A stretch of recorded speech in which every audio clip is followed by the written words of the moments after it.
All right.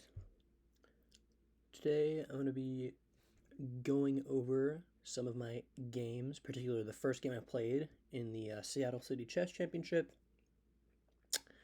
I had to work during the first two rounds, so I actually took two buys. So the first game that I ended up playing was from round three, and I only actually ended up playing three games out of the five total in this tournament.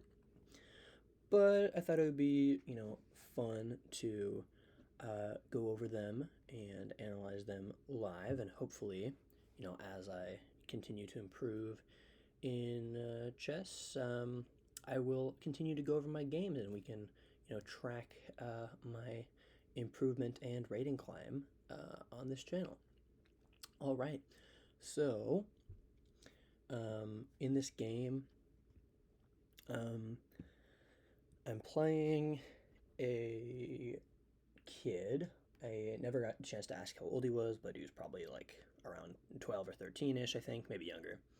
And he did have a pretty low rating, but I didn't really have a ton of confidence that that would be accurate, right? What with, so many kids playing a lot online and making massive improvements during the pandemic and their over the board ratings not having a chance to catch up. My own rating also I feel like is slightly inaccurate, especially now it's very hard to judge a player's or predict a player's performance beforehand simply based on the rating. So I went into this game with a mindset that this kid could be quite good, perhaps even better than me, because we all know kids are able to improve at shocking rates. So anyway, I start with e4, e5, knight f3, knight c6, bishop c4, and now I don't know. Online, I almost always play the Evans Gambit if this happens, but like I probably would not have over the board because I'm trying to take the games more seriously. Um, so if that had happened, I probably would have just played d3 and we could have transposed into what we got in the game. But in the game, my opponent plays knight f6, so I play d3, bishop c5, c3. So I'm just playing a regular Gioco pianissimo. And I have a fair bit of success in these positions, even though I'm not super well versed in the theory. The only opening in which I really know a ton of theory is the Caro-Kann with black, but even then I don't know a ton of theory, but more so than the rest of my openings. Anyways, he plays h6. Okay, I don't know. Seems like it could potentially be slow, but one of the top, I don't know, 10 moves in the Masters database on Lichess, so can't be that bad. Trying to prevent g5, fair enough. I castle. I've definitely had games that went like this before. This is a very standard position. d6, rook e1. Eventually when I play d4, I want my rook to support the e4 pawn, right? Because once I play d4, it will cease to be guarding the e4 pawn. The only thing that's like potentially problematic is like, oh, what if we have like knight g4? Now this pawn is a little bit tender, but the idea is if this happens, right, you can simply play d4, takes, and then the bishop has to retreat maybe here and then this, right? So it's really not a problem, and then eventually you'll just be kicking this knight out, right? So yeah, that's not really much to worry about, but my opponent didn't even end up playing it, so it was not really too much of an issue. Here I figured this, can't be that terrible of a move, but also, provides me with a very clear target or like a weakness on my opponent's position if I go ahead and capture on e6 because he has to recapture with the f pawn. I'm like, okay, well, he has double pawns and f file's a bit weak. As long as I don't, get my f2 pawn just completely overrun, then I should be totally fine. And in the future, if I break with d4, takes, like this pawn is going to be pretty weak. So I figured taking had to be good. And actually, sort of in preparation for what eventually may amount to be quite a substantial attack on this f2 pawn, I did play h3 just to prevent knight g4. Now, I don't know. I was not too happy with this move after I played it at the board because, I hadn't played in a little bit. and I was just a little bit nervous, and I kept second guessing myself. Like, normally my plan in these positions, I sort of mix the plans up with what I play. When I play the delayed Alapin in the Sicilian, right? Like, um, well, I don't know. I normally sort of try to go like, a4, knight a3, knight c2, and then trade the bishop off like that. Oop. get my bishop here while my knight's here, and then trade the bishops off and get my knight planted on e3. But when I played h3, I was like, well, this is actually really slow. Like, my development is very stunted. Like, hopefully this doesn't, end up badly for me. But really, it's not too much of a concern. What I probably will need to end up doing is, just go ahead and directly play this and just get my rook here on e3 instead, which also can't be that bad. So castles and bishop e3, and I'm like, okay, yeah, if he takes, I'll just get my rook here, which, maybe it'll transfer over here to g3, and that really cannot be that terrible. Like, I'll have some sort of attack going on. And also, I figure I'm probably better if we do trade off a bunch of stuff in the endgame, because, he has this weakness here.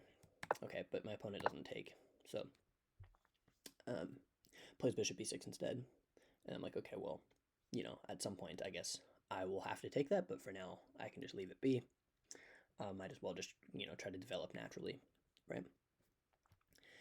And, one thing that I've heard a lot in terms of advice when playing against young children is that if you just play, sort of natural, solid moves, like eventually they might get impatient and mess something up. And I think my opponent actually sort of did that here. It's only move 11. I think we both spent, not too much time really.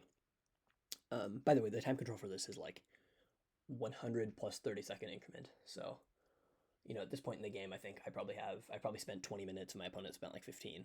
Really nothing too crazy. In fact, this whole game, neither of us dipped below an hour. So, determine or deduce from that what you will about the quality of the play, but okay. Yeah, so anyway, my opponent plays d5, and I'm like, well, actually, this sort of either blunders a pawn or forces these doubled pawns on the e file to be, like, isolated, which we'll see. So I go ahead and take on b6. Oh, yeah. One thing that I was calculating when this happened, I was like, oh, what if takes on b6 and then takes here? We get these weird tripled pawns. And I wasn't really sure about this. Like, I mean, certainly this can't be good, because, like, one thing for sure is, like, I could just take this pawn like this, and then this, and, like, now I'm going to be winning the pawn anyway, and this is probably worse for him than what happened in the game. And I don't really know about that. Like, I kind of assess this as being definitely much better for me, because there's no way he's going to be able to hold onto this pawn. But also, oops, I was wondering if here I could actually throw in this, because now capturing here, I capture the queen, right? So I could even win another pawn.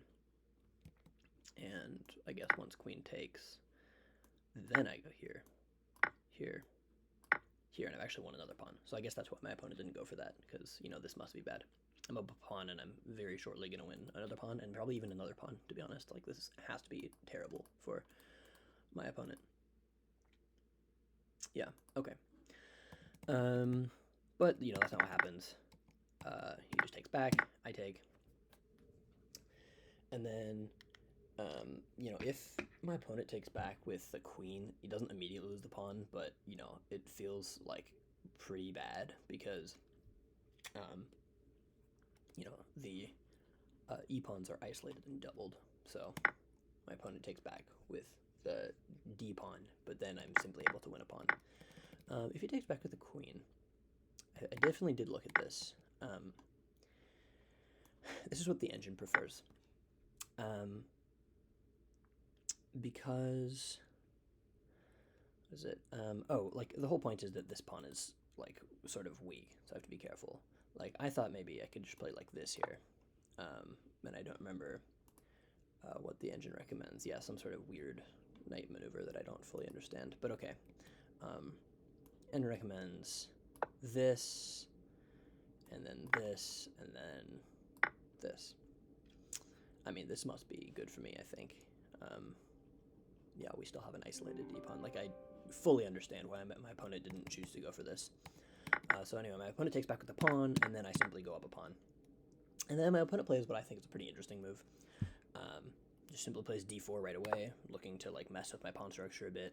Like, if I take and then take, I have to retreat my rook, or I guess I can play this. Maybe that's probably the best move here. But I have this isolated pawn that I thought I might not want because it could be a liability. I might lose it. So I play knight f3 here, prompting him to take, which he does. And then I take back, and now, these two pawns are at least connected, but potentially it'll be difficult to guard them. And he actually goes right ahead in trying to attack them. And, well, yeah, we'll see what happens. He plays what I think is a pretty cool move here. Rook a3, sort of stunting any ability from me to push my a pawn, and also pressuring my c3 pawn from the side. And I'm thinking, well, okay, I actually spent quite a lot of time thinking here, because for one thing, I was really considering, like, what if I just play, rook c1 and be like, oh no, my pawn, right? Bait him into losing. His rook, or not his queen, I guess, but, just bait him into losing his rook, right? But I was like, well, that's just like hope chess, right? Because what if he doesn't take and instead goes, I guess, like here or something? I think that's what I was thinking. Yeah, I don't know. I was thinking, well, this doesn't look great. I might have been thinking something else also, but like basically I was thinking like, okay, if I play, this move and he doesn't immediately take here, then like it's just not a good move because now this pawn's not defended. Maybe I can play like, queen here or something, but I just didn't like this that much. And so I thought for quite a while, and I played what I thought was a really nice move, queen c1, to simultaneously defend this pawn, attack the rook.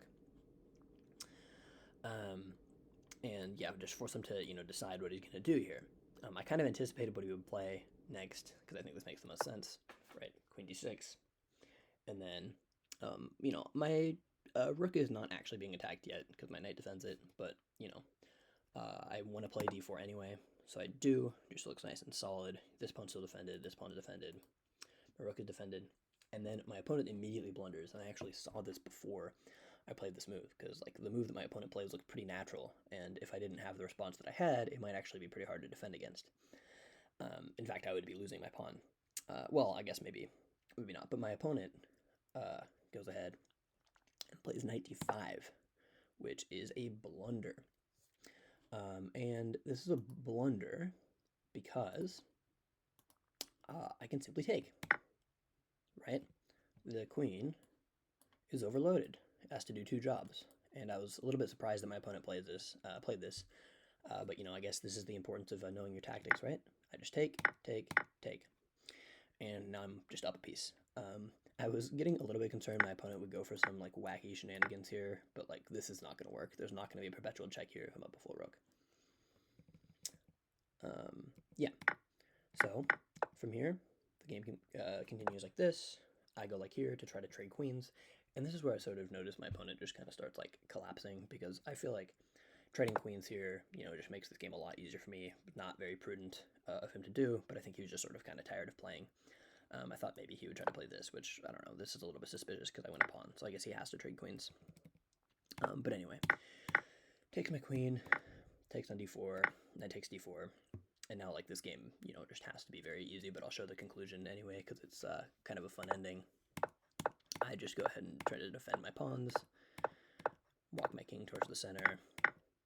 I trade rooks because, can't be bad. Has to make it easier for me to win.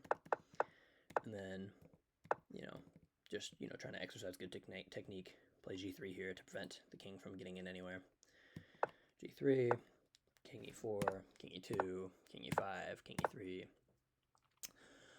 g5, f4 check, g takes, and now I'm just going to go ahead and, walk my king up to the center of the board and push my pawns.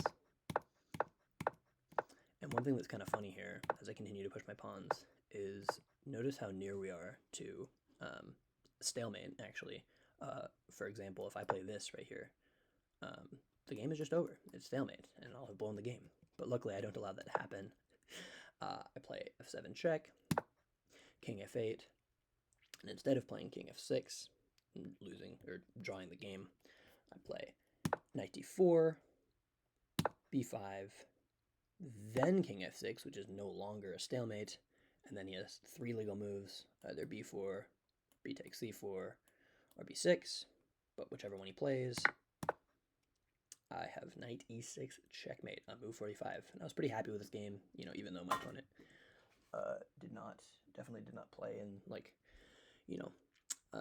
did not play the best. I still thought I played really well, responded to, my opponent's mistakes quite well, and converted pretty flawlessly. So, it was a nice way to start the tournament. Good to get off on the right foot. And yeah, that's basically it.